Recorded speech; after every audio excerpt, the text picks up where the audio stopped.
नमस्कार, मी मयुरी आणि आपण पाहत आहात 7 स्टार न्यूज। रक्षाबंधन म्हटलं की भावाच्या हातावर प्रेमाचा धागा बांधण्याची परंपरा डोळ्यांसमोर येते। पण सांगली जिल्हा राष्ट्रवादी काँग्रेस शरद पवार गटाच्या महिला आघाडीने यंदा हा सण केवळ भावंडापुरता मर्यादित न ठेवता माणुसकीचा आणि समतेचा संदेश देत तो एका वेगळ्या पातळीवर साजरा केलाय।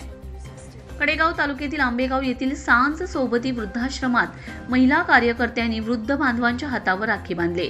एकटेपणाच्या सावटात दिवस घालवणाऱ्या या वयोवृद्धांच्या डोळ्यात मायेच्या या धाग्यांनी आनंद अश्रू आणलेत। राखीचा तो क्षण केवळ उत्सव नव्हता, तर एक हृदयाला स्पर्श करणारा मानवी संवाद होता।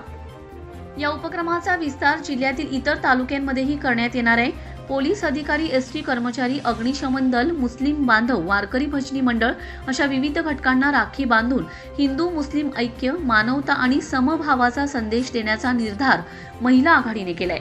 यावेळी जिल्हाध्यक्षा सुष्मिता जाधव, प्रदेश प्रतिनिधी कमल पाटील, खानापूर तालुकाध्यक्ष सुवर्णा पाटील, विटा शहराध्यक्षा प्रतिभा काटकर, उपाध्यक्षा अमृता कुपाडे, मार्गदर्शक सविता जाधव, कार्यकर्त्या वैष्णवी पाटील आणि सुनीता कांबळे या सर्वांच्या उपस्थितीने हा क्षण आणखीन भावस्पर्शी झाला। एक धागा प्रेमाचा, एक धागा ऋणानुबंधाचा आणि एक धागा माणुसकीचा याचं विणकाम राष्ट्रवादी महिला आघाडीने समाजाच्या हृदयात कोरून ठेवलंय। रमेश जाधव, 7 स्टार न्यूज, विटा।